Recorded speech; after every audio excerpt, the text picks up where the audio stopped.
Welcome to another episode of the Acceptable Accuracy Podcast. I am your individual host today, as Tyler is... I don't really know where Tyler is. We were discussing a little bit in the pre-show that Tyler is somewhere between Wisconsin and Michigan. Hopefully not lost. I haven't heard from him in a day, but that's okay. I'm not Tyler's keeper. Let's just put it that way. Anyway, I am joined today by two returning guests, Andrew and Jeff. You guys want to say hi real quick? Start off with Andrew. Howdy, everybody. Andrew. I am returning from the episodes about radio. Again, navcom.us, just if you want a review. Nice. Already dipping into the promotion stuff. I love it. I love it. All right. And Jeff, you want to say hi real quick? Hey, everybody.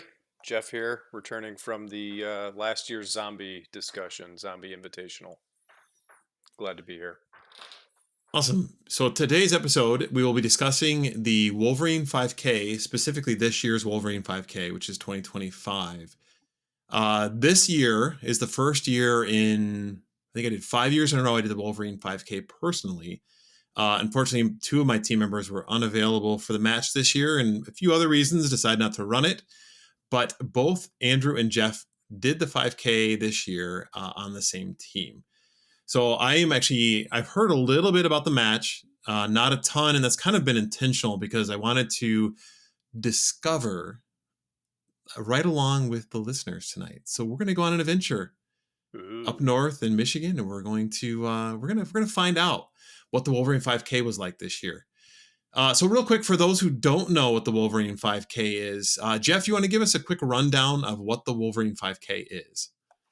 Yeah, to use their own phraseology, right? It is a tactical adventure race. It's based on a 5K ruck, where athletes are required to carry, depending on the division, either 25 or 45 pounds of weight in a ruck and navigate either via GPS in the recreational division with lighter weight through a navigation course, or in the hardcore division, they're required to carry 45 pounds starting from an unknown starting location checkpoint and use compass and map only to navigate roughly, what was it, Andrew? Probably 6 checkpoints on the map. Again, starting from kind of an unknown location, you're brought out kind of black bagged with a bag over your head, handcuffed, inserted into the wilderness in some state property. And in addition to that, so it's kind of a time minus type event. Your base score is your ruck time, and then your performance in a series of, I would say, 2-gun stages. So both carbine and pistol. Every A-zone shot that you make on target based on the course of fire in the stage, you get minutes deducted from your overall ruck time. There's also a very heavy athletic component within the shooting stages. So you're not just, taking shots off at targets at various distances and different courses of fire, but you're required to do things like weighted burpee thrusters, holding telephone poles above your head as a team. There's a very big team dynamic in the stages where you have to coordinate and kind of game plan on the fly as a 4-man tactical squad to get through the courses of fire. All in all, very fun and very challenging. Yeah, as is clearly evident, this is not a beginner-friendly match. Both from the perspective of the shooting skills required and the navigation skills required, on top of the physical attributes that the team members have to have in order to attempt to complete the stages.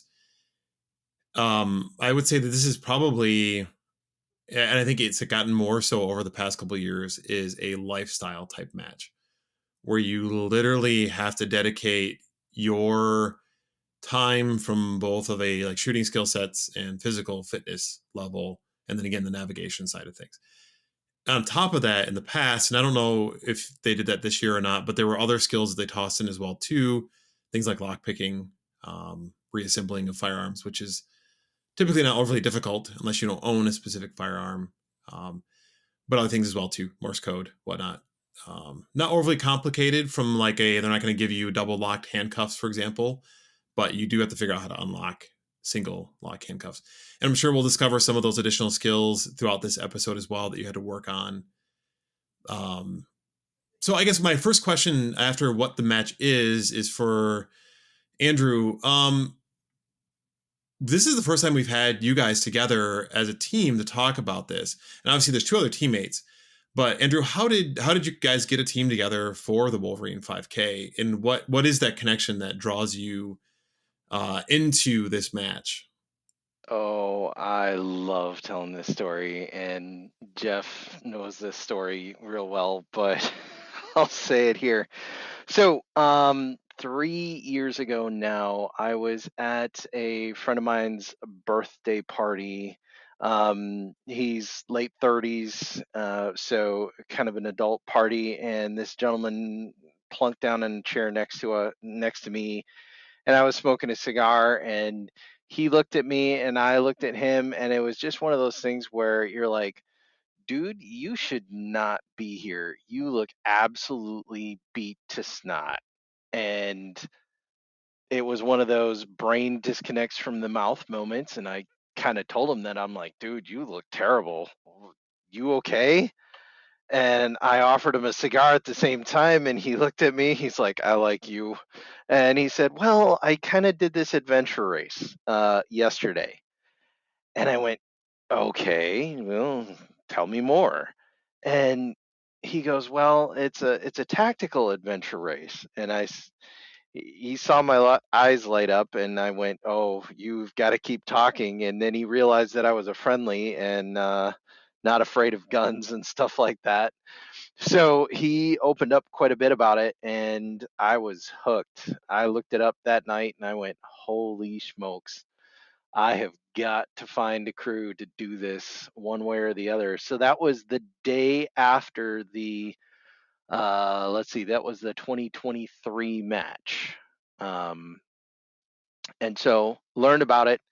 I started walking in the neighborhood with a backpack with 20 pounds in it. I think it was within a week I kind of poked my head up outside the gopher hole and went, who are some people that I think would do this with me? And I approached Jeff and Charlie. We had another guy who was outside of PDT.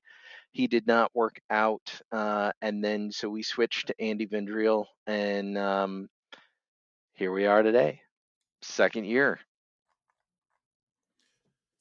Yeah, it's wild. It is definitely a lot of work to identify three other individuals who are capable or even interested in doing an event like this. Yes, When we when we built our team for the Wolverine 5K, we had specific people. Like I had specific people in mind because the first few years I did it with the old geezer squad, where it's literally like me in my 30s at the time, and guys that were in like their late 50s into 60s, and it was very sure. much recreational. I did it just for fun and have the experience, right? So, but at some point, decided to get serious after those guys kind of retired. Like I can't do it anymore. So you look to find a team that has the skill sets needed to do the event itself. I will actually back you up on that a little bit. So, not necessarily, I mean, yes, you want to look for the skill sets, but I think in ours today and day and age world, it's more just the willingness to jump in and do it, really. Yeah, I think that's an important point. I mean, Andrew, as team lead, assembled a rookie team, probably 16 months out from the following one. Or it wasn't even that. It was like literally 12 months to the day after. Um, and just to see the personal development of the folks. I was a rookie action shooter that year. My training consisted of both physical fitness and jumping into IDPA and USPSA pretty much cold. I did not have any of the gear. I know a couple of the guys in the crew, both Charlie and myself, really didn't have any gear to do this. And I mean, there's pretty steep gear requirement for the Wolverine 5K. I mean, you need plate carriers, armor, carbine, pistol, battle belt, all the mag carriers, a high level of retention, pistol holster, slings, water management, backpacks, compass, and then all the skills that come along with it too, right? So it was that first year was definitely a heavy lift from a kind of training and preparedness. And then, fast forward after we kind of went through the not knowing what we didn't know, going into the unknown, maybe a little over prepared and overexcited about the first year. This last year in 2025, we definitely cooled it down a little bit on the purchasing and kind of you know gear prep, if you will, and focused a little bit more on the physical fitness aspect and kind of the strategizing of how we were going to get through this thing and improve on our previous year. So Yeah, I that's actually a good call out. Is the equipment, um guys, especially guys in shooting or any hobby, like to collect equipment, but a lot of times they collect it and then it collects dust. In something like this, there is a very steep gear requirement, and it's literally like a dream list for most like gun nerds slash prepared citizens who want an excuse to get this stuff and use it. 100%. Because a lot of times, like, how many people do you know? Maybe not a lot, but like online, like Reddit or whatever, these guys are like, "Oh, I'm gonna buy this Cry Precision with Hesco plates that cost $500 each," and then they literally sit in their closet.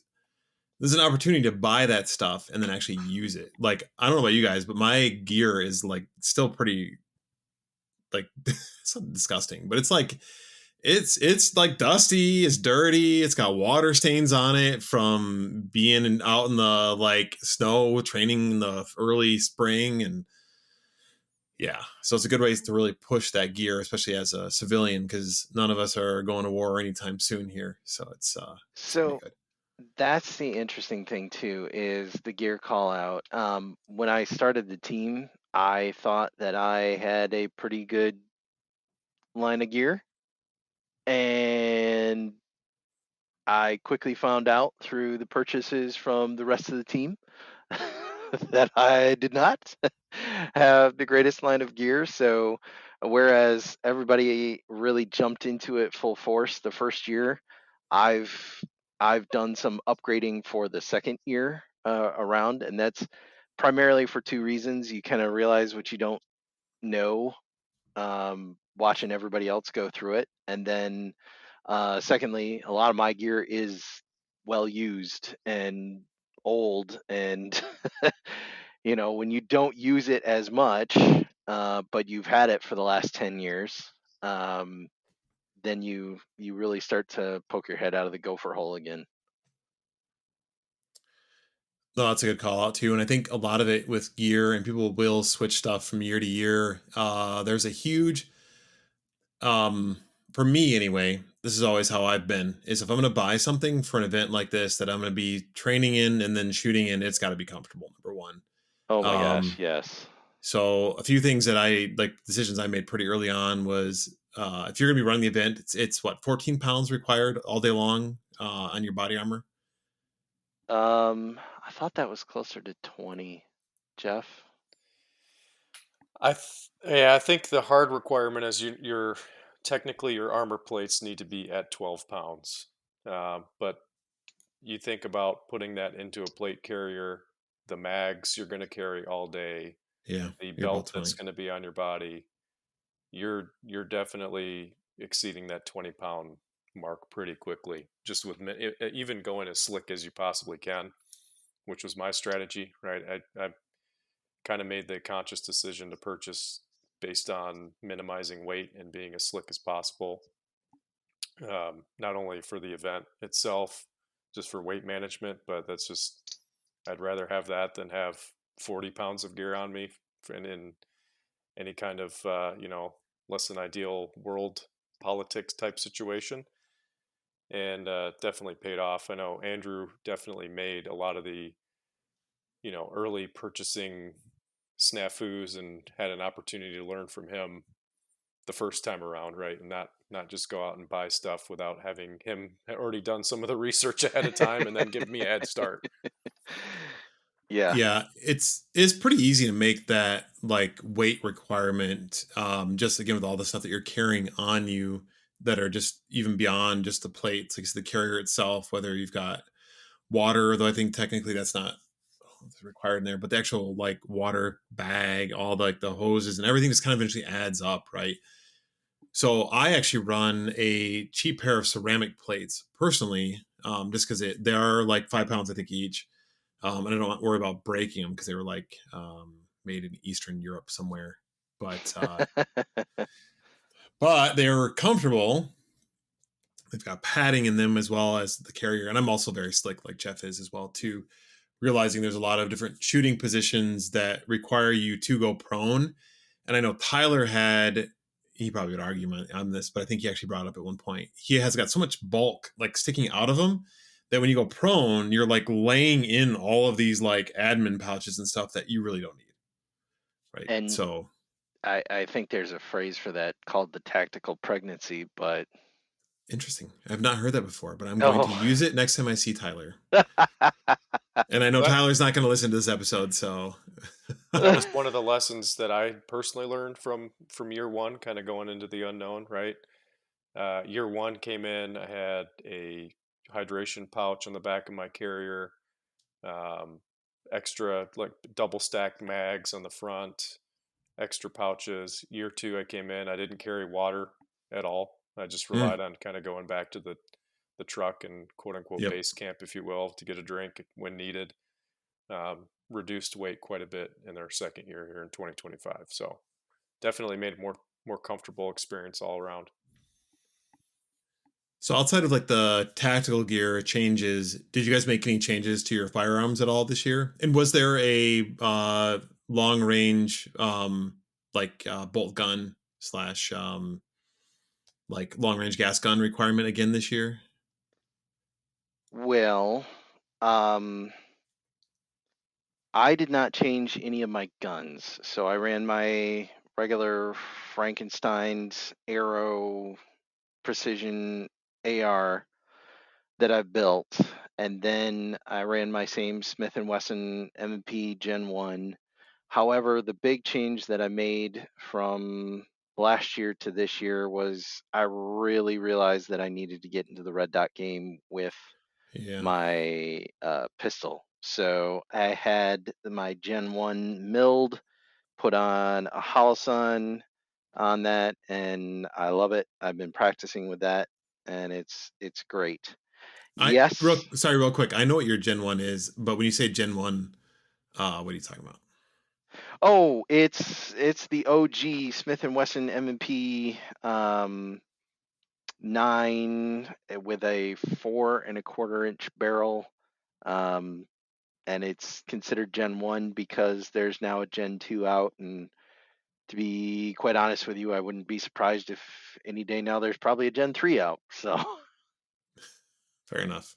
Yep, and I made, other than stripping stuff off of my plate carrier and belt, I made no changes to um, my weapons. So again, Arrow Precision 16-inch carbine, um, EOTech holographic sight with a 5x magnifier.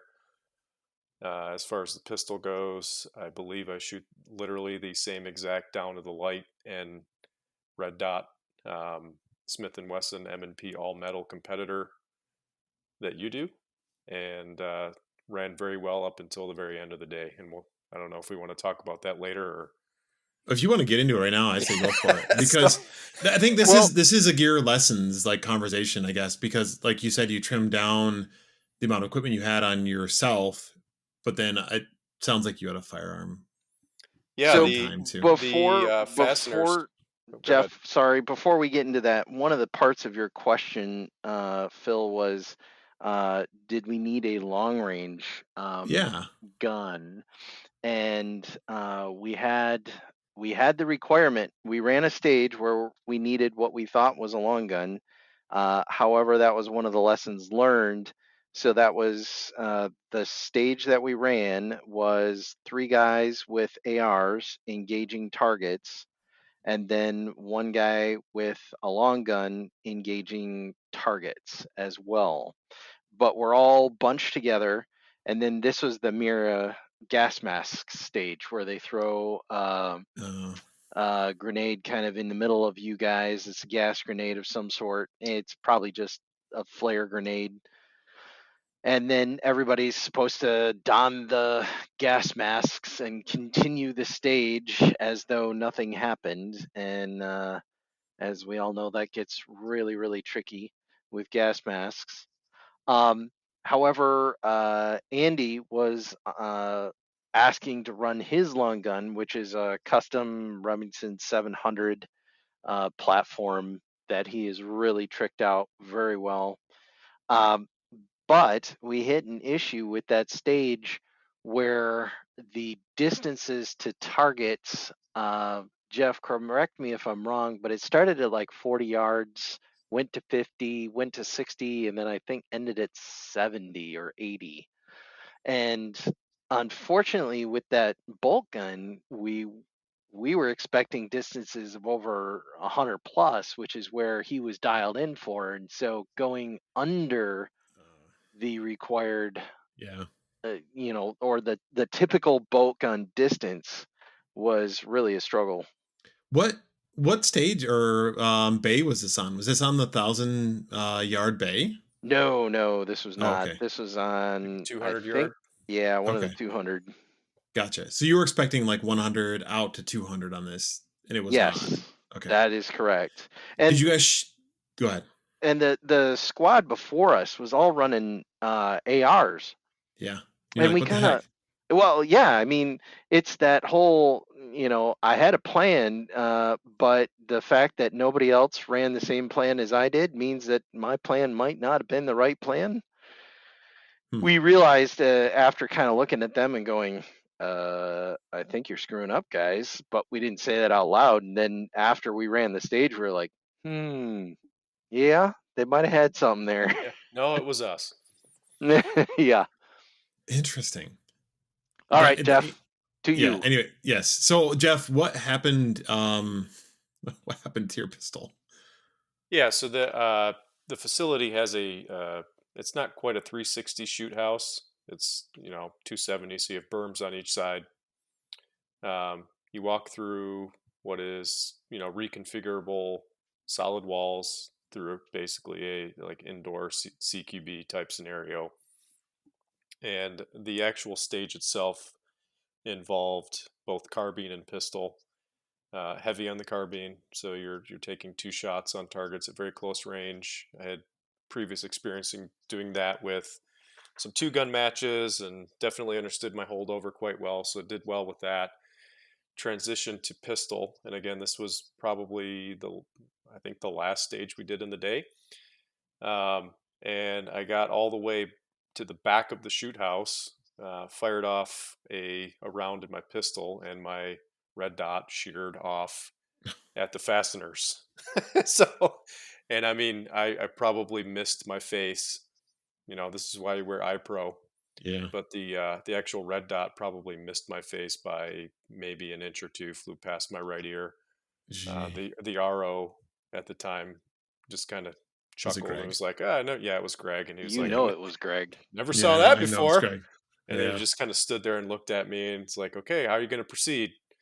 So I immediately made my weapon safe, holstered it, grabbed the red dot, ran back, and tried to complete the stage. And this was one where you had kind of a mental challenge, right? So you clear the house, they give you a playing card.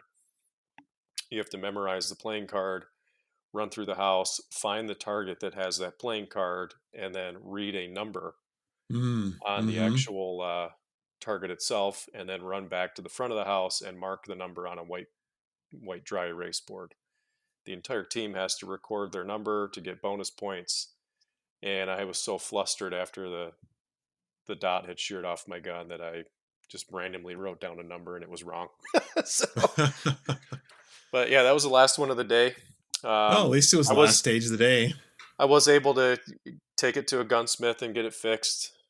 relatively cheaply. Put a new plate on there, and all is well since then. So, but that's that happened after a few thousand rounds through that particular pistol. So, not really complaining. It was just kind of a shocker, right? Yeah. I think you and I talked about this. I had a similar experience. Actually, fortunately for me, it was just during practice. I was shooting with Brian, who's been on the podcast before. We were shooting, and then all of a sudden I got donked on my forehead by what felt like a ricochet of a jacket. But at the time, I still had some reloading components from before. It was cheaper to reload at the time. Now it's not so much. But I was using like polymer coated jacket bullets, and I was like, "There's no way there was a like a jacket coming back at me from steel or whatever." And I looked down, and my like optic is like flopping off the side because one of the bolts had sheared off, similar to what happened to you. At the time, it was a delta point, and those sit like really high off the top of the gun. A delta point is like one of the like OG like pistol dots. You can Yeah. also use it on a rifle as well too, and or any platform really, like you can with any red dot. But yeah, same situation where it sheared the bolts off the top.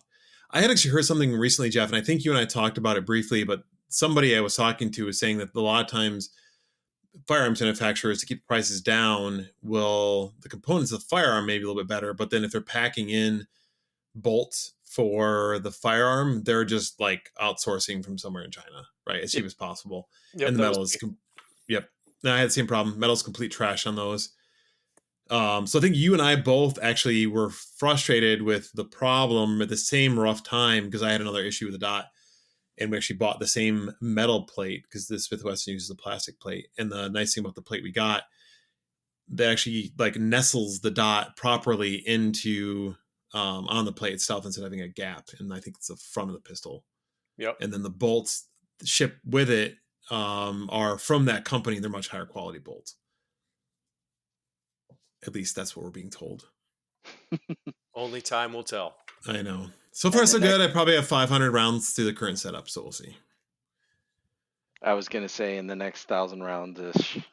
I know. We'll find out. It'll be a zombie and it'll fly off. Oh no. Which reminds me, I gotta check. Do you guys witness, Mark, your screws on your dots? Yes. I do now. That's for sure. Yeah, I should check mine. I usually do it with a pencil just so I can erase it and rewrite them as I have to reattach. But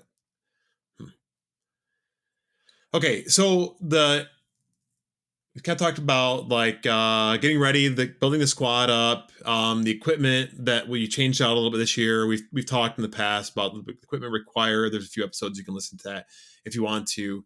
But I know that you guys put a lot of time training both this year and last year into this. And one thing we had talked about earlier a little bit was the makeup of the team. And while you guys said you didn't necessarily hand select for certain skill sets, there's navigation, there's precision rifle, like we talked about a second ago, and there's other various skill sets that you have to learn. Do you guys do like a divide and conquer when it comes to that, or does everybody have to learn, or do you have like one person who's like the expert, using bunny ears here, and they train everybody else? How do you handle those shooting and non-shooting skill sets required for the match? Well, that's kind of a hilarious incident how that happened. I kind of just went after the people. Jeff, when you and I were first talking, you're like, oh, by the way, I'm a former surveyor, land surveyor, so I understand maps and compasses like the back of my hand. And I'm like, holy smokes, thank you, Lord. Checkbox complete. And then I go to Charlie and he's like, oh man, I have a Tika T3X and I shoot Nice. long range and we do this and that and the other thing. And I'm like, oh, thank you, Lord. Another checkbox done. And then Andy is just a physical specimen. And so that dude just kind of rock stars everything. And so here again, I'm like, oh gosh, thank you, Lord. And then I'm looking at this team going, holy smokes, this is way better than I could have even selected on my own if I even tried. And so now I'm looking at myself going, oh shucks, what do I bring to the table? You know, Which is it's funny. I had that exact same thought after I put together our team. Yeah. I was like, what am I bringing to the table here? Well, so mine was organization. Mine is training with, we've got land up north.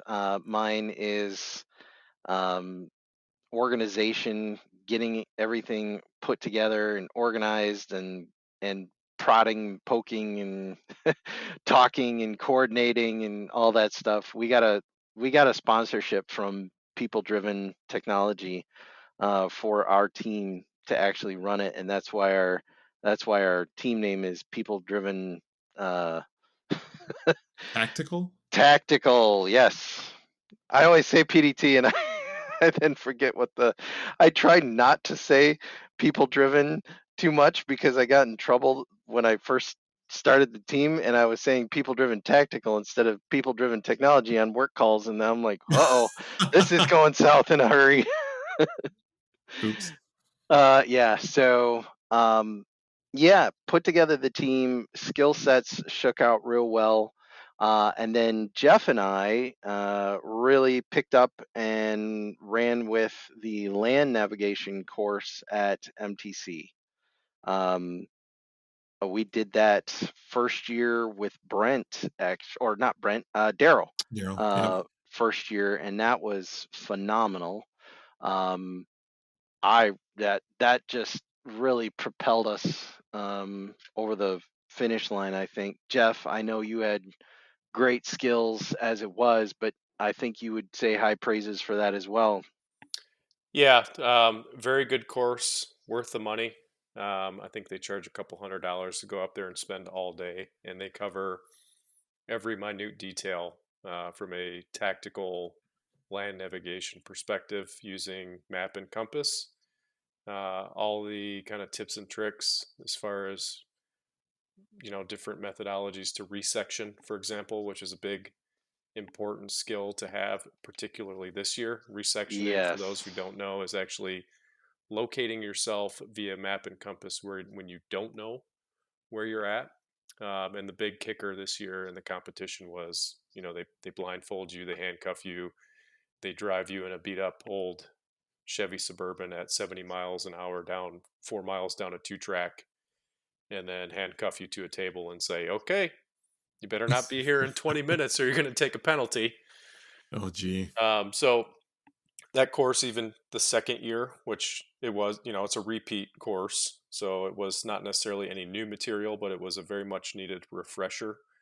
And, Andrew made the comment, past history doing land surveying, understanding map and compass and cardinal directions, and kind of finding your way through the woods from a, you know, from a professional setting. You always have the aid of a GPS, very high precision GPS. In this case, you don't have that backup, right? So you're really, I mean, there is not only the confidence and the skill being able to use a compass and a map, but also kind of the gut check that comes along with, okay, we just ran a course and we should be at a point, but we're not. Okay, now what do we do?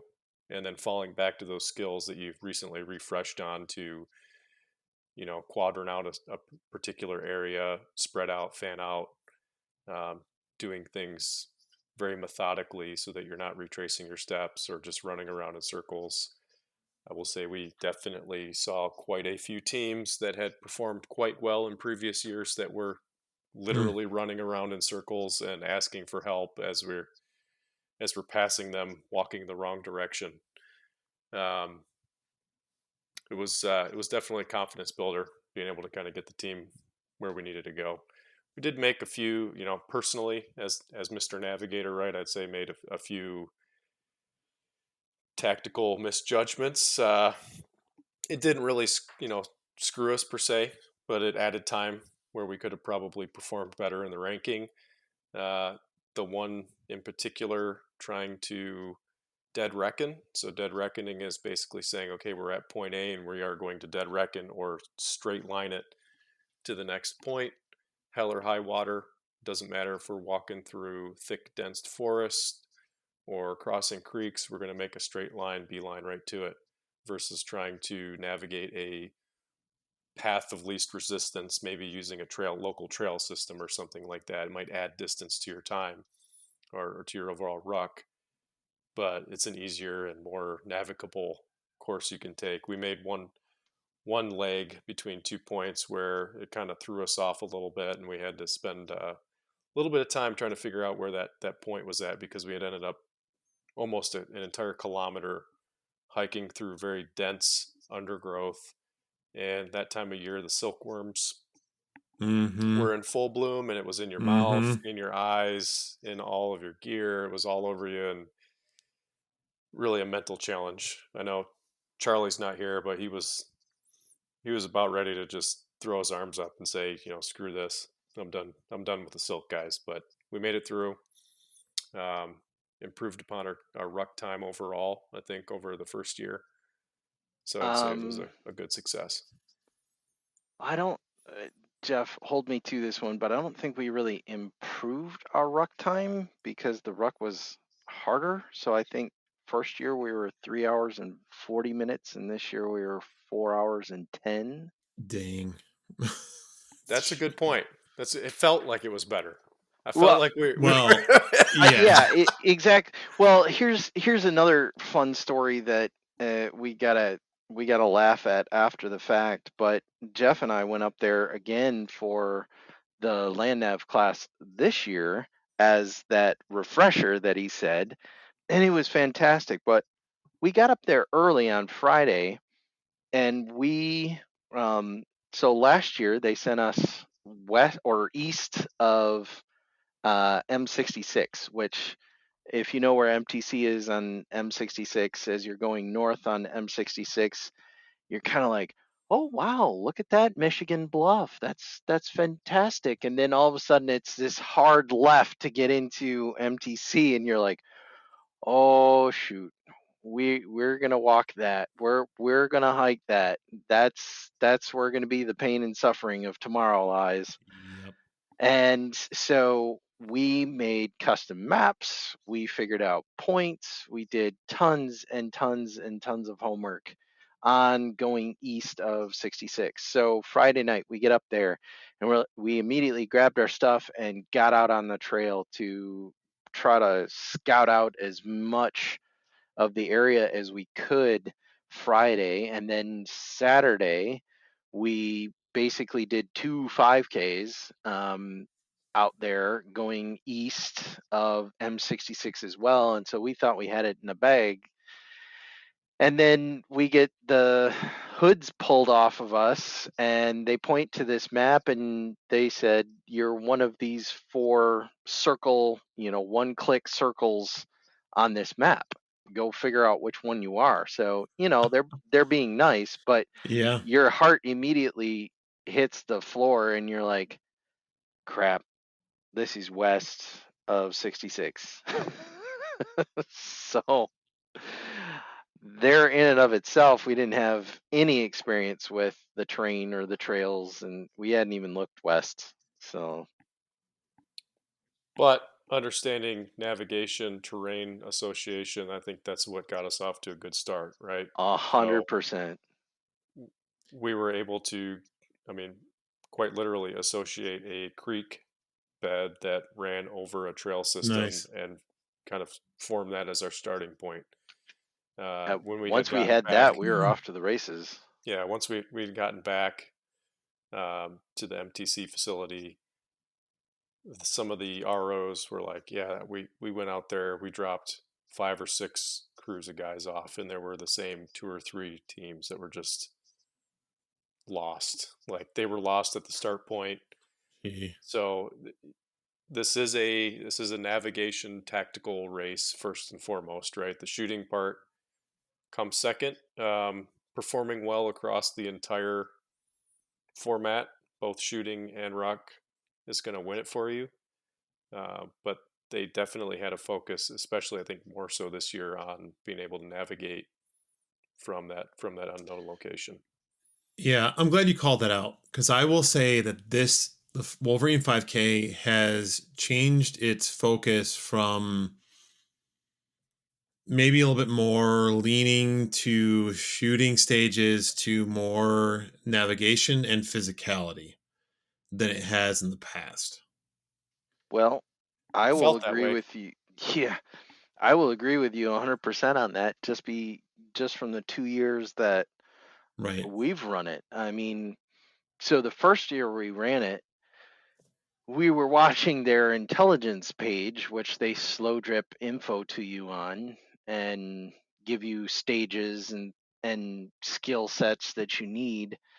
And I it got to be pretty overwhelming. The first year Yeah. they threw out knot tying and then handcuffs, and it just got to be one thing right after the other, and it was quite overwhelming to do that. And then this year my mindset was they're going to release a lot of technical skills that we're probably going to need, and probably a few physical ones. But last year, or 2024, they released that you needed to be able to scale walls, Yep. low walls, high walls, and do balance beam work. So some of the more tricky physical stuff. And then this year they didn't really do that, but then really heavily focused on just incredibly physical stages. Yeah, I remember So, watching you guys do the burpee stage, and I was like, "Holy oh crap!" Like even on recreational like mode, it was still pretty difficult. yeah, So, and it, Lesson and I, learned: do yeah, burpees. yes, and I will say from a listener perspective, now all of these skills are very difficult to master, and then you're having to do all of these in a day. After, and like for the physical stuff, you're having to do that after you've been out rucking in the woods, not on like a trail typically, though some of the time. Like I said, these guys are dead reckoning through really, fun underbrush, and then you have to do all this stuff while shooting. yes, and It's and not it easy. no, it is really not. And if you let the mind games get away with you, which is one of the notes that I kind of had for Hmm. this year, is the mind game kind of got away from me this year. Last year it was new, so it's exciting, and let's do it no matter what, and you can conquer all. You just got to have the mindset to get over it, right? This year it was a little bit more on The reality the check, yeah. the reality check and the reticence to do some of the stages, just knowing full well how destroyed you're going to be at the end, and how much you got to keep going. So there was definitely a little bit of that for me. um However, we did so one of the stages was doing burpees, with 50 pounds of sandbag weight, and boy. Yeah, I guess for the listeners out there, look up a burpee thruster with a Yes. sandbag. That'll give you an idea. And the stage basically consisted of doing five of those, taking six pistol shots, proceeding 5 yards forward, repeating for a total of 25 burpee thrusters with six pistol shots in between each one. Mm. The first two rounds of that, okay, no big deal. And then you get into your 15, 20, Hmm. 25 reps, and it's not easy, right? They didn't even time that one. Let's just put it it that way. Yeah. Well, so that was the interesting part of it too, and I one of the mental breakers for me on that whole event was we were expecting it to be timed, and then we got there and they're like, "Don't worry about the time, just finish it." And Gee. and so me being that guy on my team, which is the physical part of it, is incredibly challenging for me due to previous ankle injuries and chest injuries. It just one of my big physical takeaways from 2024 was that I really wanted to do the pull-ups. Andy did 10 of them 2024, and I just thought he was such a rock star for it that I took that as one of my big takeaways. So I really wanted to do pull-ups, and I really figured that I needed to get a red dot on my pistol. So those were the two big takeaways. I got the red dot, and during the process of trying to get to pull-ups, I ended up popping ribs out, and that was a physical setback for me. So going into this, that intrepidation was there, and so I was definitely that guy when it came to doing burpee thrusters and stuff like that. So Yeah, and I guess you bring up something that I was thinking about as you guys were talking about all of this, right? So I've seen How to Train Your Dragon. He's like, I feel like you just pointed at all of me. Um, the there are very few people on Earth that are going to be 100% on everything. So nav, precision shooting, carbine, pistol, physical like abilities. One thing we had learned in 23 was we really leaned into our shooting skills because my whole team were like, okay, so I always like to classify that or qualify this. You have people that shoot, right? You have people that don't shoot. You have people that shoot, maybe a couple times a year. You have people that maybe shoot a match or two a year, and then you have people that'll put like I don't know, like they get like 30 plus matches in a year, right? So we were really big and focused in on the fact that we were going to shoot our way into our score, right? And then the navigation was something we were learning. We had some physical capabilities. I always like to say I have the Dutch gift of suffering, so I can long suffer. We had some people on our team that also had some physical abilities that were superior to others, and all of that, right, as well. But it's really hard to do all of that stuff, and it's sometimes, I mean, it's demoralizing, but it's impressive when you see somebody who's like 55 years old and they're up on that bar doing like 21 pull-ups, and you're like, I can't do one. Yeah, or Or I can do like running three and I'm done. or Yeah. running the entire 5K with Yes. weight on their back after Yep. doing all the physical shooting stages for the first half of the day, and Right. then getting back and doing more physical shooting stages. Yeah. There are Okay. definitely some specimens in the competition, that's for Yeah. sure. So let's frame that real quick here. For the match, for those who, if you haven't listened to our previous episodes or are unfamiliar with the way that the match is actually set up, like we've talked about, there's the ruck and there's the shooting stages, but you don't start the ruck necessarily first, though you can.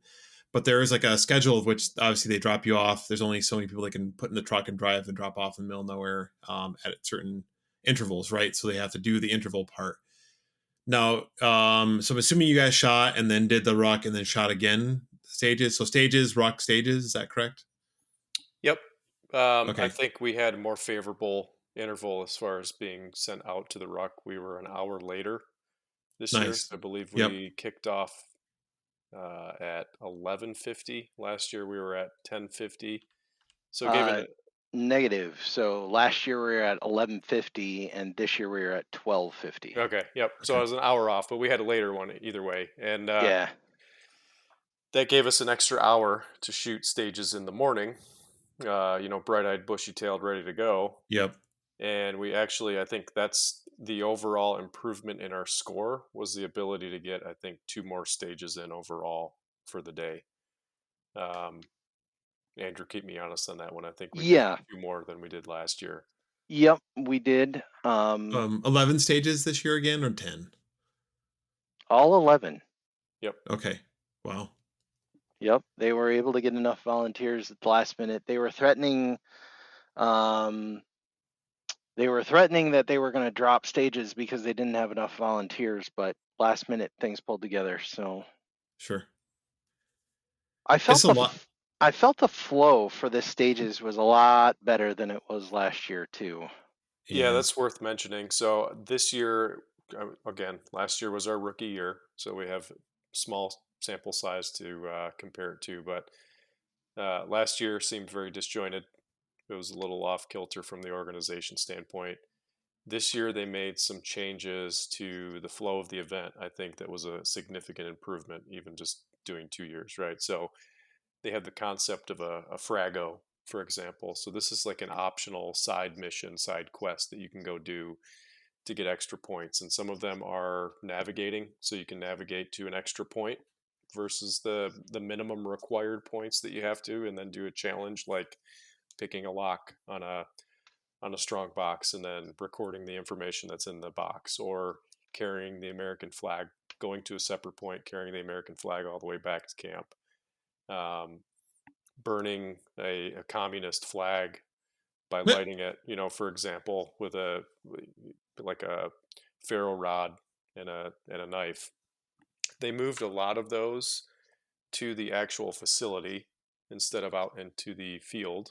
Mm. And that allowed people to, instead of just waiting in line and burning time just waiting for a shooting stage, you could opt to go find one of those fragos that was immediately off the facility, or disassemble an AK right at the kind of central point, the big garage that they kick everything off at. They had, I think, 2 or 3 different fragos that you could do right there.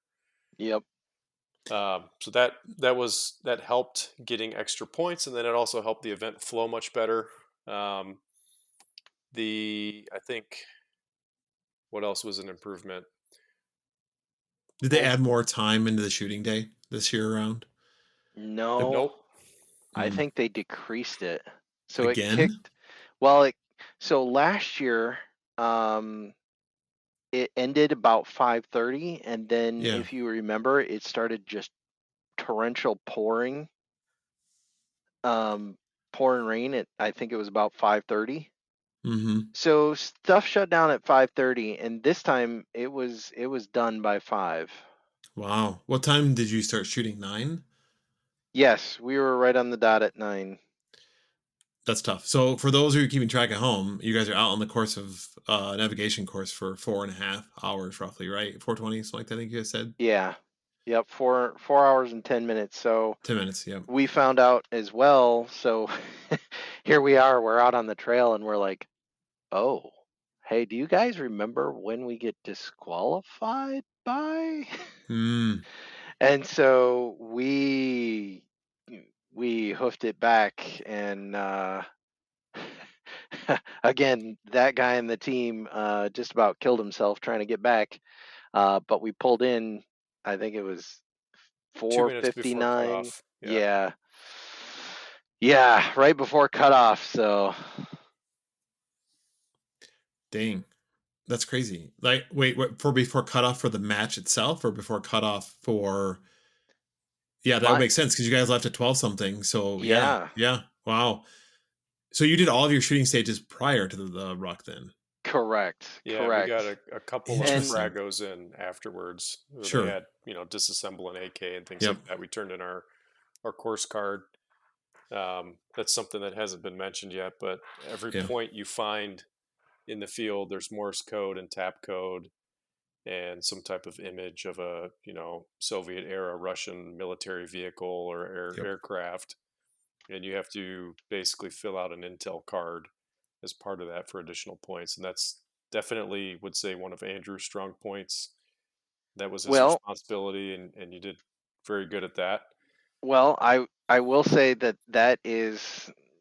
Thank you, Jeff. Yes, that is one of my strong points. I am an engineer, so I overthink everything. uh, the first year I had a cheat sheet book with, they kept coming out with, oh, hey, you need to know the 9 line. You need to know Yeah. Morse code. You need to know this kind of code. You need to know flag symbols and flag code, knots. And so I just had a notebook that I just kept writing everything down in. And then this year, I really tried to codify that into kind of a printed material.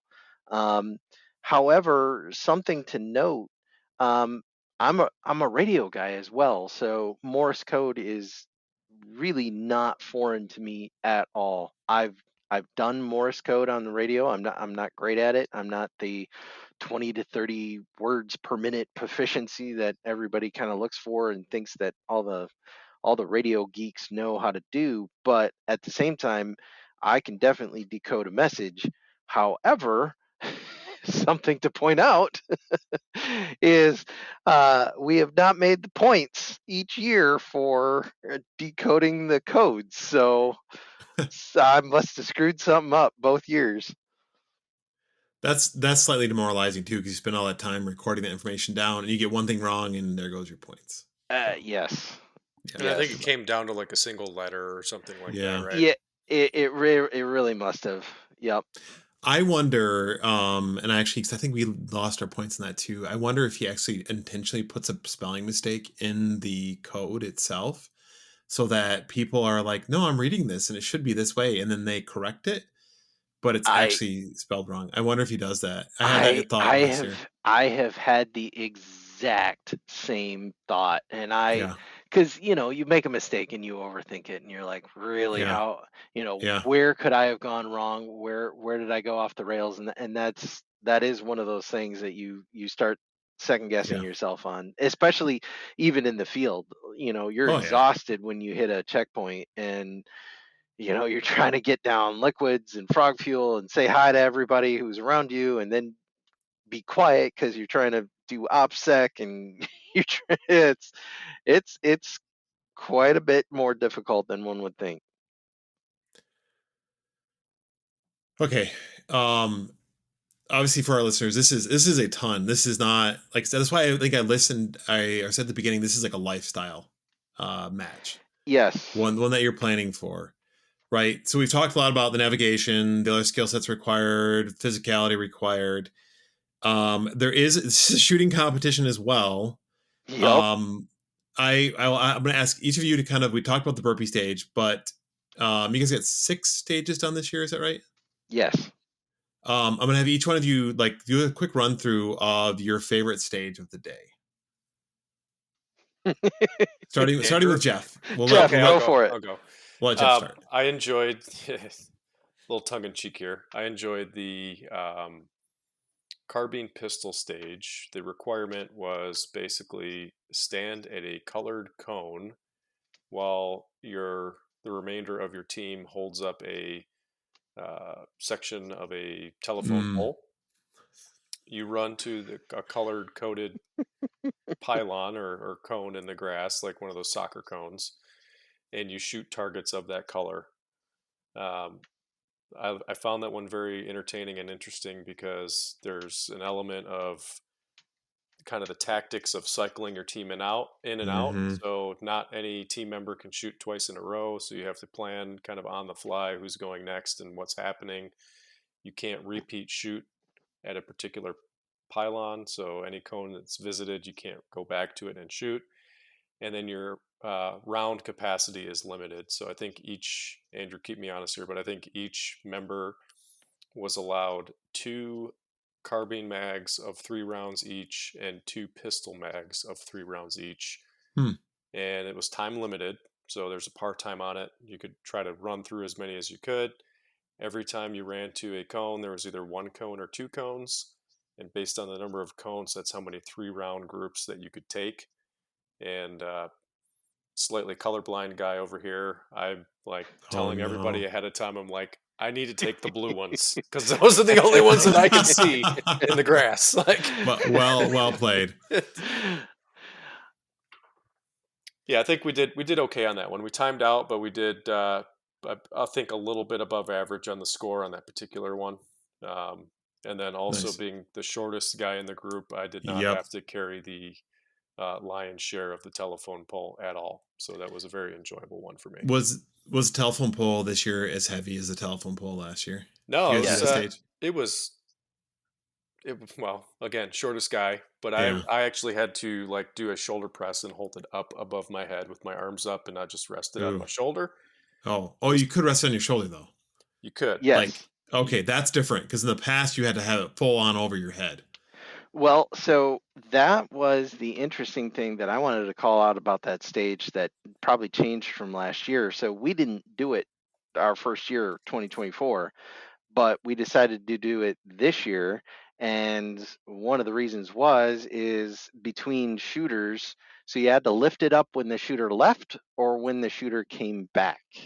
And then while the shooter was going, you could rest it on your shoulders. So the log stage was kind of heralded as one of those really, really tough, brutal stages. Mm-hmm. And I think the advent of letting it go down to your shoulder and resting it on your Yeah. shoulder really, really changed it for the better. And so we all kind of walked away from that stage going, "Hey, that wasn't too bad. That was really kind of fun." So Yeah. That is a massive obviously the stuff is very hard and it like is intentional, but there's small quality of life changes that you're burning people out anyway. And again, we're not all supermen. right. So you have to make it attainable for desk jockeys too. Though that being said, I'm sure that if Claire ever listens to this episode, he'll be like, "Well, screw you guys, get harder." But like, whatever. Well, he did make a comment this year, which I thought was an interesting turn from the Greg and screw you philosophy in you know, work harder type philosophy, which was his goal was to absolutely make you feel like you're going to drop dead at the end of the day. However, he didn't want to make you drop dead Hmm. during the day. Right. So I think number one, they're kind of coming to grips with that. No, that's good. And two, that they're also still trying to find that fine line of how hard do we push you. And I think so. The gentleman that I talked to who got me into all of this, they're on oh, I gotta have my team list in front of me, and I don't think I have that in front of me, but they're on the team that placed fourth. Call sign Bruiser. There we go. Mm-hmm. And so he has done it 9 years out of the 10 that it's been running. And so listening to him go through all the different iterations of it, like the one that if you picked up a cinder block and brought it back while Mm-hmm. you were on the ruck, that seemingly legend kind of thing. He's like, oh man, there was one year where we ran it in March and everybody got too brutally cold, so we had guys who were throwing down their guns going, I'm getting hypothermia out here. Yeah. And then they tried to run it into July one year early Too on, hot. and then it was too hot and they had people Mm-hmm. passing out right and left. And so I think, as with any big event like this, they're trying to figure out their way and they're trying to find it, and it's hard when you want to toe that line of, do hard things, man up, grow a pair, however you want to put that. And then, you know, these are some, these are, these are IT guys who are Right. rock stars, but they're not contracting rock stars. They're not former military contracting rock stars. Well, I think I that's really actually I want to get into that real quick. I want to actually dip into this whole thing as kind of like a closing thing on the match and thoughts on that. Andrew, did you really quick before that? Did you want to go into your favorite stage of the day? I'm not trying to derail us because I think this is a really important conversation that we're about to have, and I want to give us that correct space to have that. But I also Yeah. don't want to have you have the opportunity to talk about your favorite stage of the day. So funny story. My favorite stage of the day was the mirror gas stage or the gas mask stage. Interesting. Okay. Um, I did not think I would like it. And so, of course, Jeff has a hilarious story about gas masks the first year. I'll let him tell it if we get that time. But um, he wanted to run it this year, so I wanted to run it this year. I don't have a gas mask, so I got to borrow one of the gross ones that everybody else has worn. Mm-hmm. But I did so. Also, I wear glasses, so Yep. this is just going to be, kind of one of those we'll just see what we see kind of stages. And or don't see. I was gonna say I was gonna make the dad joke. Thank you, Jeff. I didn't want to interrupt Andrew though. Well played. But thank Well you for played. doing that. Yeah. Yeah, well played. No, but it was really fun. I really liked it. I enjoyed it. It was just challenging, and I just jumped into it, and it turned out really kind of fun. Huh. That's awesome. So this year for that stage, you said because of the Mira, the gas mask company, right? Did they provide the gas masks for the stage then? They not only provided gas masks for the Yep. stage, but they also provided gas masks as a prize.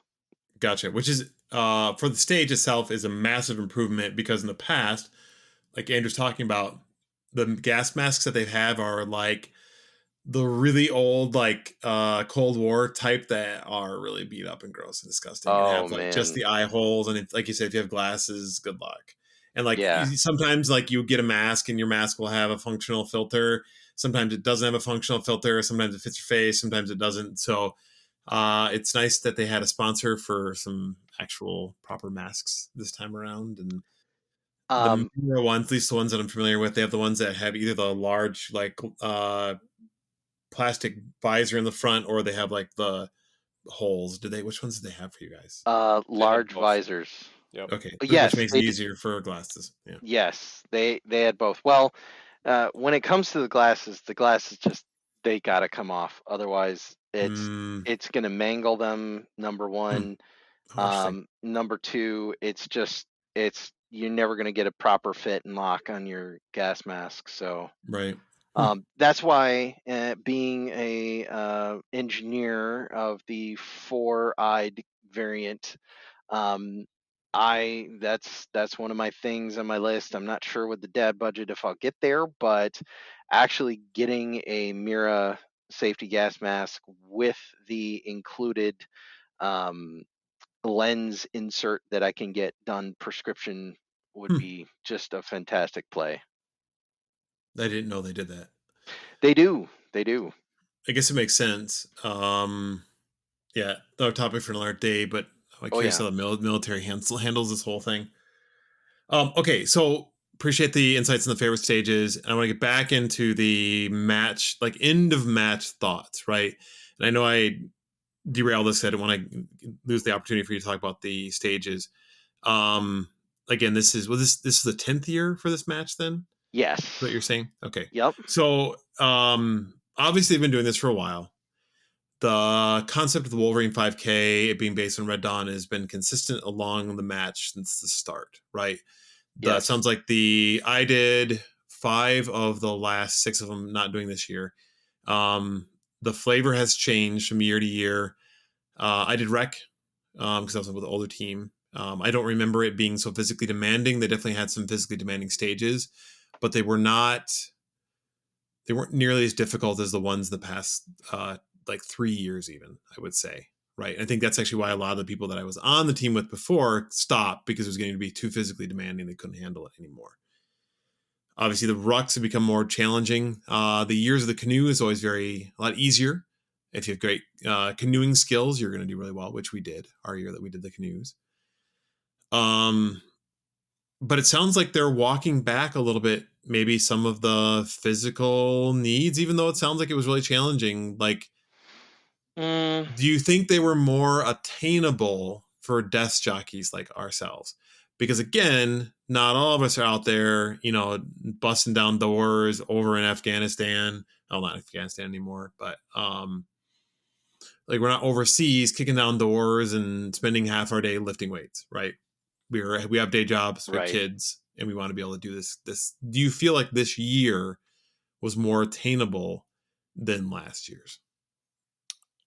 So I'll start and I'll be brief on that. I think that they to say they dialed back the physicality is maybe the wrong way to think about it. I think Okay. they changed the format in such a way that they gave competitors options on how physical they wanted to be, Hmm. with a reward for those who pushed themselves and took the more physical path, right? So, for example, there's a stage that we did not do this year, the Wolverine Crucible, where you basically run a 3/4 mile circuit, taking shots the whole way. You are running the whole way. or a high-speed jog. And this year they introduced physical obstacles or two in between each shooting stage. But previous year they introduced this stage, there was no, basically just run from point to point and shoot.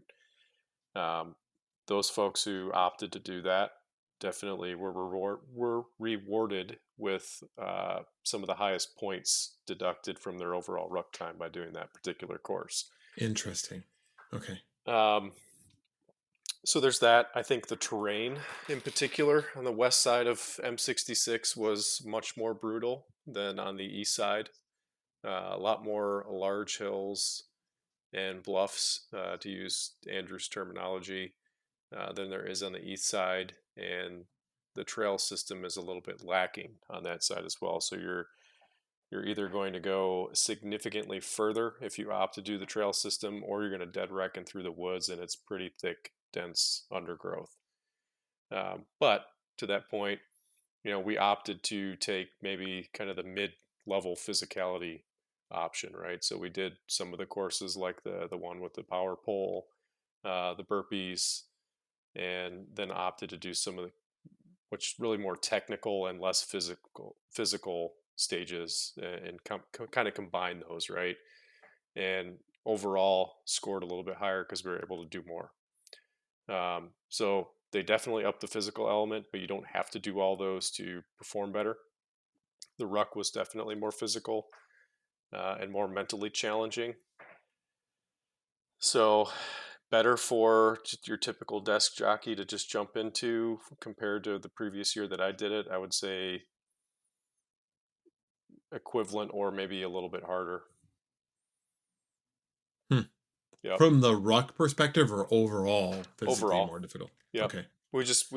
You have a little bit more of a pick your own adventure because of the change in format this year, which, so if you don't, you could really go wreck and really reduce the physicality quite a bit, right? You're carrying less weight. Right. You don't have to wear a plate carrier all day.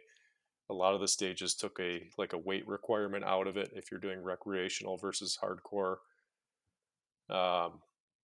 Step up to hardcore. Now you're throwing sandbags around. You're doing more weight. And then if you want to take it to the extreme, you go tackle the most physically demanding stages out there and get rewarded the most points for doing that, right? So you definitely, there's options for you, and if you wanted to take it that far, there's definitely a more physical demanding element to it. So one thing with this match is they don't like you to game stuff. Unfortunately, I feel like they have forced teams to game it a little bit from the perspective of knowing what your skill sets are and how you want to make points. Because we ran into this last year as well. Because the year previous, 2023, we completed all 10 stages at the time. There were 10, and we got the ruck done. But last year, we got like 4 stages, I think. Maybe not even, just because of the issues we ran into with like timing. We were a little bit longer on our ruck, unfortunately, so that's some of on us. But not all stages are equal points. And sometimes I don't, and when you're shooting and you're getting A zone shots and that's reducing time off your score, if you're shooting on a stage a lot more, you have a lot more opportunity to reduce the score. Did they offer functionality in the stages where if you did like certain things that also got you points off, or was it all pure just shooting to reduce your score? Yeah. They definitely offered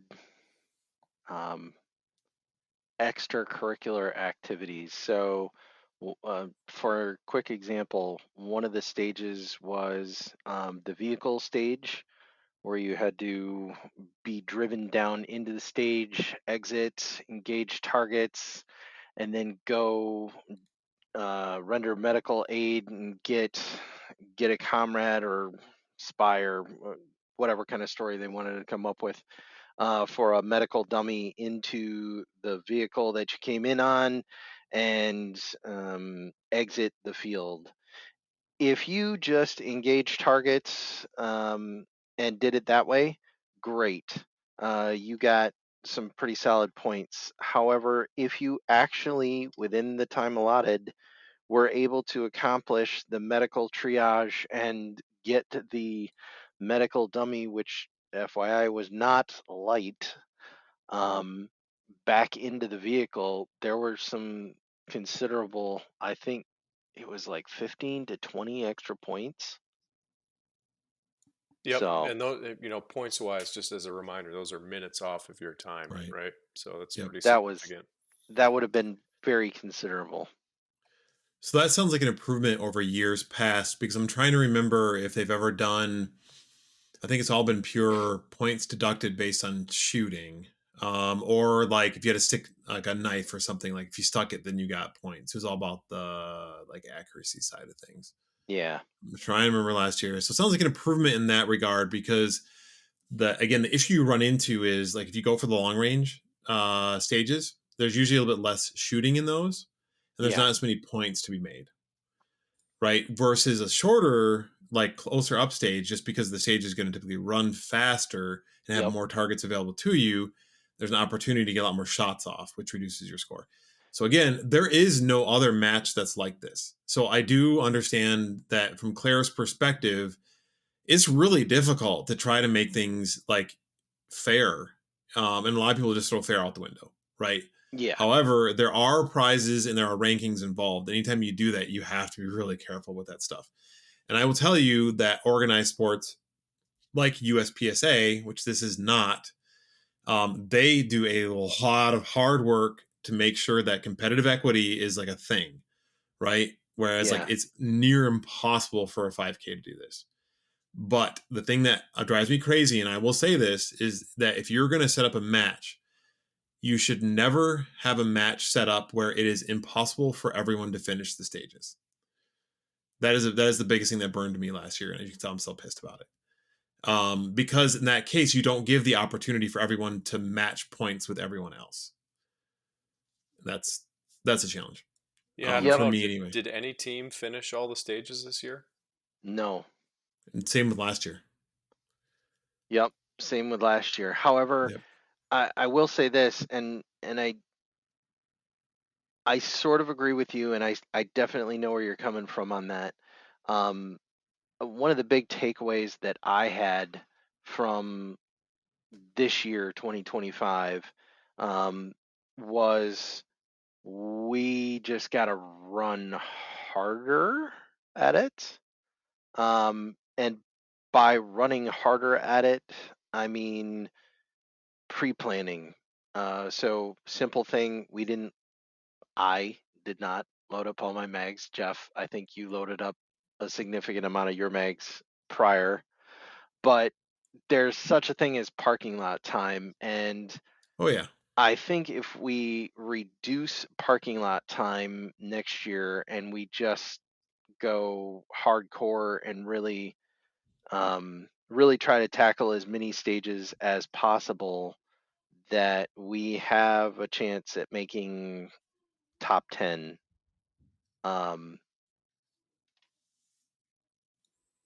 We were I right there. Yeah, we were really close this year. Yeah, I mean, So I don't think we mentioned yeah, that. We ranked 11th out of the hardcore division. nice. That's awesome. What was our 24 teams that were ranked, and I believe 4 of the overall 28 were disqualified because they didn't find all their points. So 28 Wow. teams in hardcore, 4 of them didn't make it. 24 left, and we were at 11. The separation between us and 10th place, I believe, was roughly 25-30 minutes overall after all the Yeah. point Wow. deductions. At Yep. So if we least were able to get yeah. one more Yeah. stage in, And we probably could have bridged that Right. gap. and I want to bring it back to what we kind of opened with and what Jeff really mentioned kind of at the top of the hour, which is first and foremost, this is a ruck.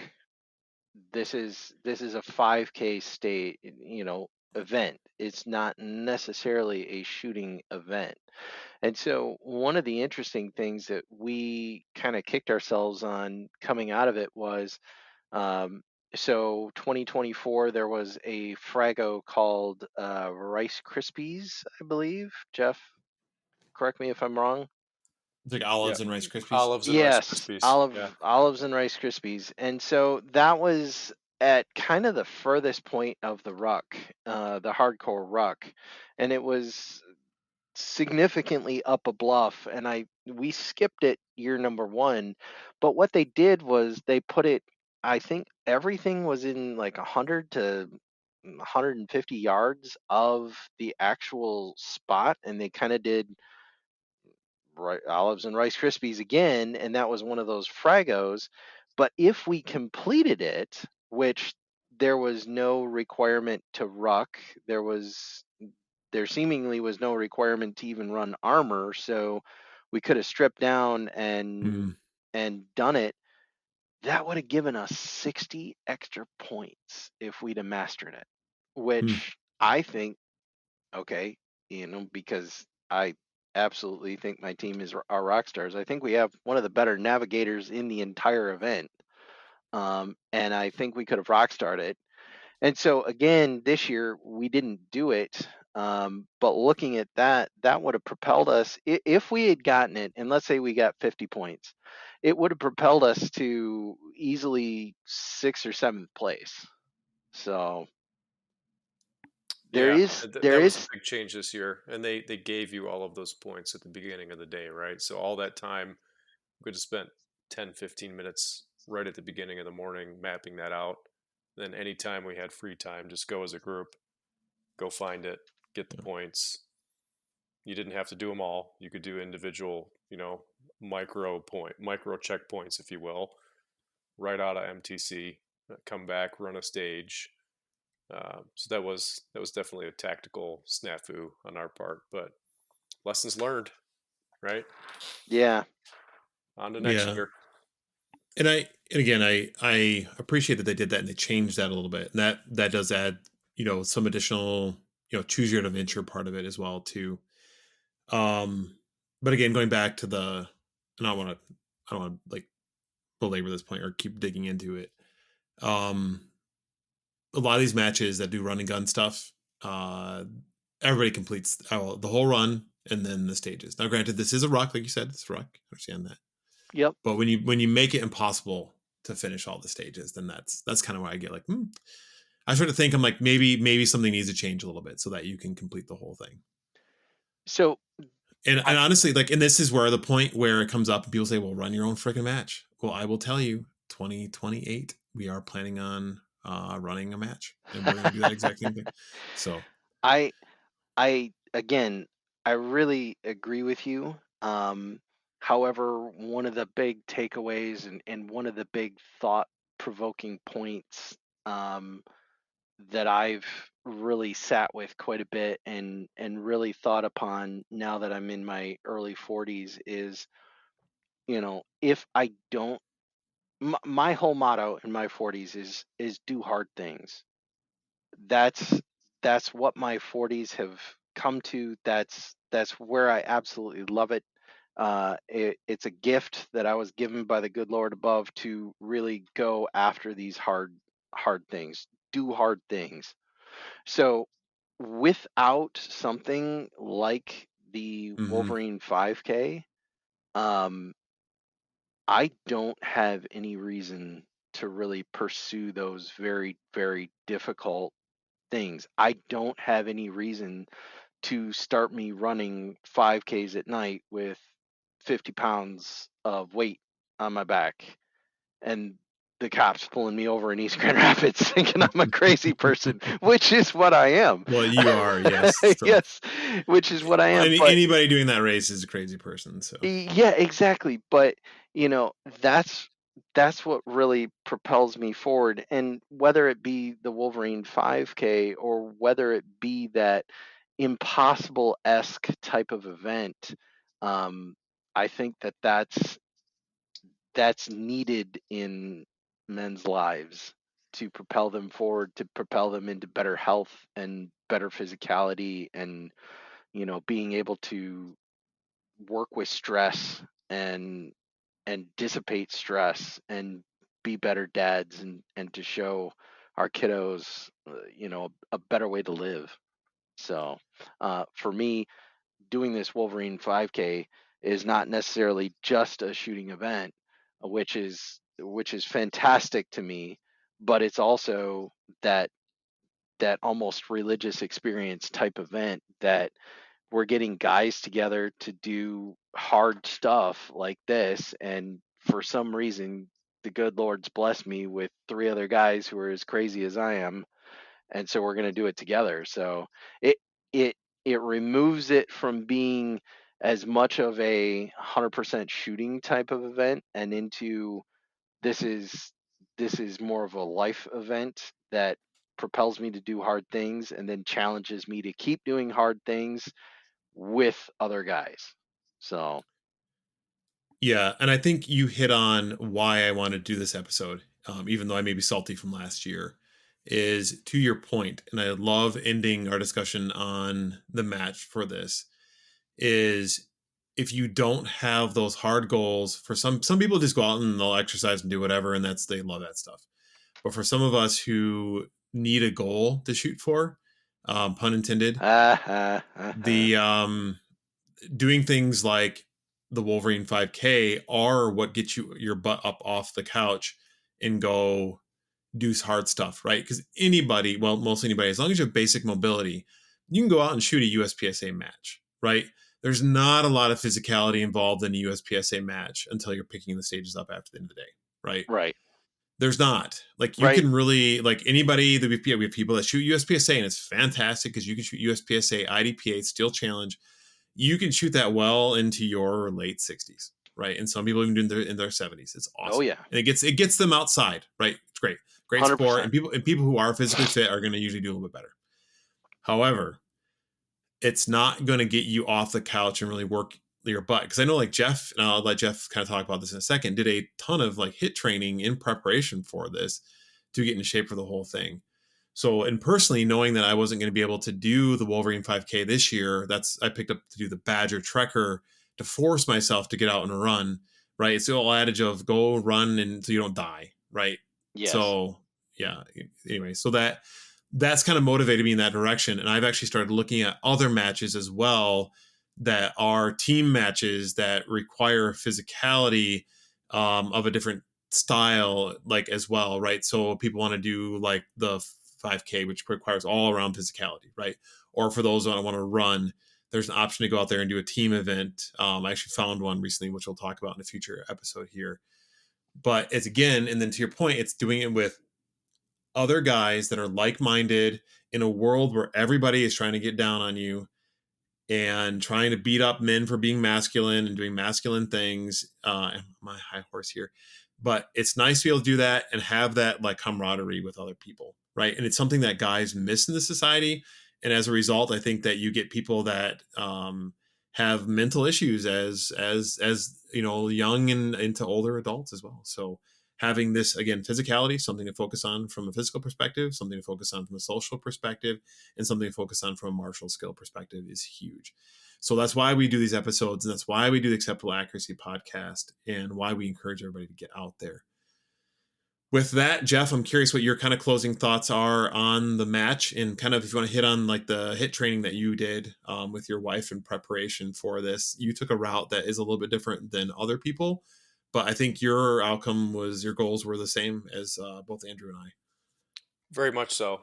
Yeah, and I will say, my perspective's a little different. Like I would almost be disappointed if we went out there even in our second year and were able to just knock out every stage and everything, because that to me after that, then it's like, okay, what's the next higher bar to go achieve? Like I don't want to just go do that again, right? So I did appreciate the fact that it was so difficult and seemingly unattainable without hard work being put in. Part of that for me personally was physical fitness, right? So after the first year, I did a lot of physical training for the first year and then basically just stopped the day after for almost an entire year.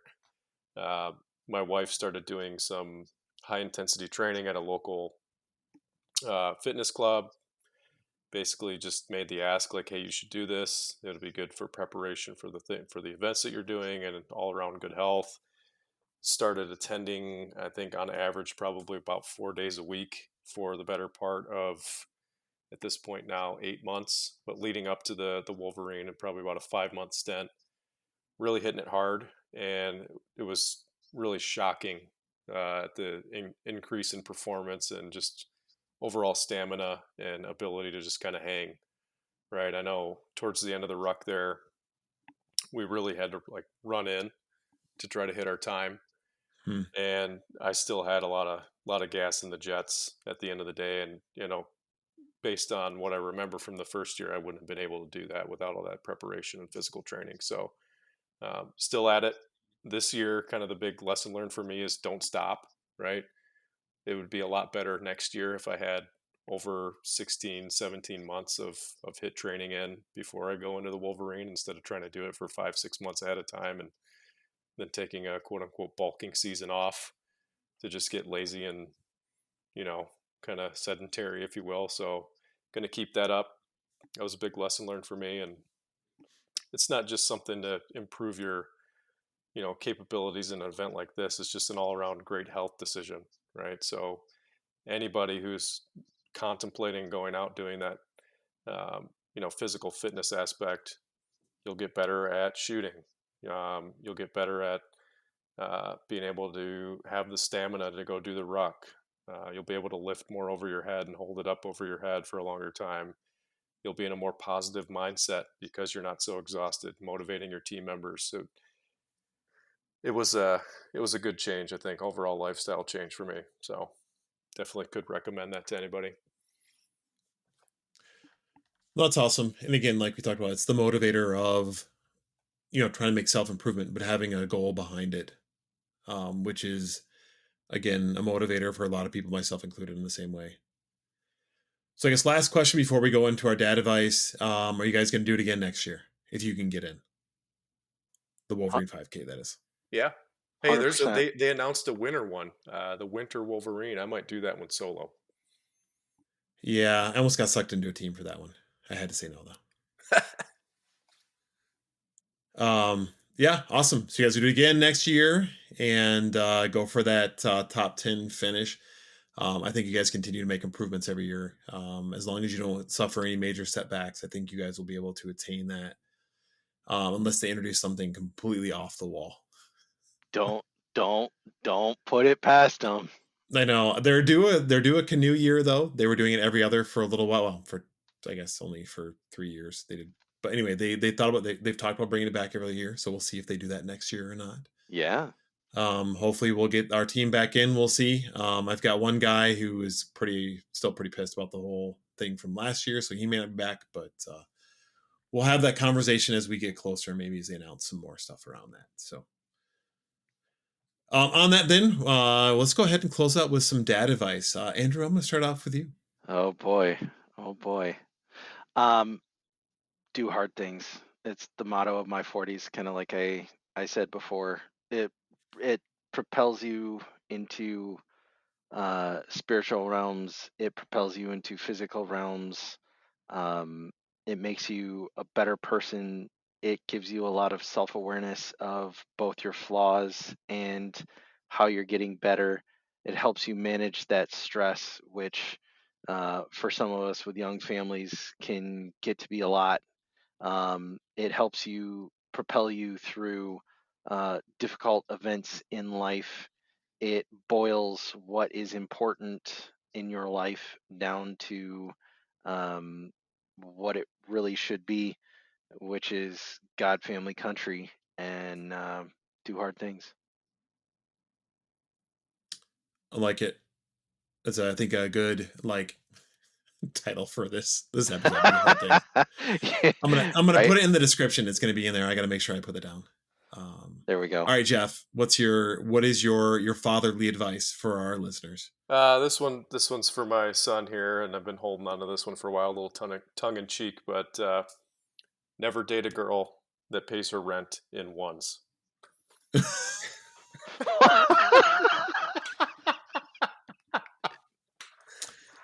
Well, I can't disagree with that, but it feels weird, disagreeing with even the fact that this is okay. No, yes, and actually, jokingly, my wife and I were just talking. We had a bunch of just random cash that we've been gathering over the past few months or whatever, and I take some of it and I put it in the safe. And I was like, why do we have so many stinking ones? You And might not want to know the answer. I know. Maria goes, she's like, well, like, hang on. No, we actually had somebody, we were dog sitting and somebody paid us in like a couple 20s, a 10, and then like 17 ones. Did you rob the kid's bank or something you want to talk about here? That's funny. I pay out allowance. Well played, sir. Yes. Thank you. I guess my dad advice to end things on is something that a lot of people struggle with, myself included, but working to understand other individuals, their motivations, the way that they do things. This is going to sound, I know we throw this term around a lot in modern like culture, is neurodivergence. A lot of people like to come up with different things that are wrong with them. But I truly believe that, maybe neurodivergence as a term aside, I think people do have different ways of learning, different ways of communicating. And I think that if anything comes out of the way that modern society is today, I hope, and unfortunately, I think we're going the opposite direction in some ways. So I think this is my dad advice. I hope that we have the ability to work to understand those that we spend our time with better, to realize that communication is really difficult. Getting things right the first time is often very hard. I think it's Tyler who said that you have to repeat something to somebody 5 times before they finally get it and it registers to them. And that's a lot of work to do that, right? I think of my own children. My daughter is very different from a lot of the girls that are her age. And we've started to kind of figure out some of the stuff like that why she is the way that she is, and trying to make like ways that we handle communication with her different. So my dad advice is obviously spend the time with your closest people, figure out how they communicate, and then try to replicate that to the friends and family around you, coworkers, you name it. And I think if we can all do a little bit of that every day, we'll all understand each other a little bit better. And there'll be less disagreements, less arguments overall. And then as a culture, hopefully we'll improve. Again, I fear that as a country and as a world, we're going the opposite direction just because everybody's got access to negative press makes money, right? So anyway, on that, I want to thank both of our guests, Andrew and Jeff here. Andrew, real quick, where can people find you? Plug your socials, anything that you've been working on lately, real quick. Thank you very much. Happy to be with you this evening. Navcom.us. I have no socials other than navcom.us. Nice. Awesome. Well, thank you. And then Jeff, what do you got going on? Yeah, we have kind of a highlight reel from last year's rookie year at the Wolverine, as well as some other shooting, competitive action shooting videos and first-person drone flight footage at Pizza FPV 478 on YouTube.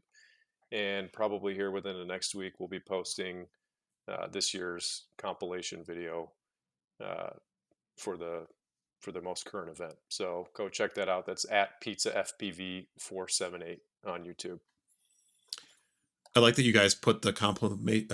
I can't talk. That you guys put the video together that covers the whole entire event, because it's one thing to talk about it, it's one thing to listen about it, but it's a whole other thing to watch video footage of it itself. So encourage everyone to go out and check that video out and watch the recap of that event. There are a few other ones that are out there as well too.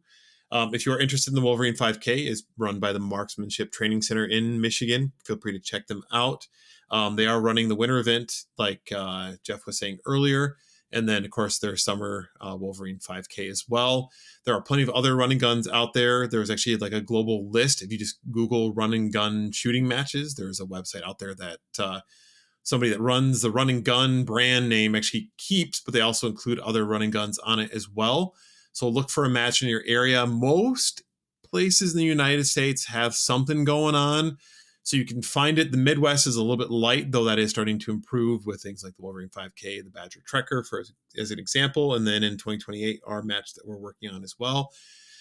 From Acceptable Accuracy, go ahead and follow us on Instagram. Tyler's been posting a bunch of videos lately, as well as some photos. And we have the Acceptable Accuracy shooting team is a thing now. I don't know how that happened. So we've got some shooter profiles coming up on that, including some shots now of our jerseys that are out, which is awesome. So if you have anything specifically for the podcast, feel free to email us at podcast@acceptableaccuracy.com. And again, we're also on Facebook now. Tyler recently set that up, and YouTube as well. So thanks again to our guests, Andrew and Jeff, and I'm sure we'll have them on again in future episodes. Stay tuned for the next episode of Acceptable Accuracy, and we'll see you later.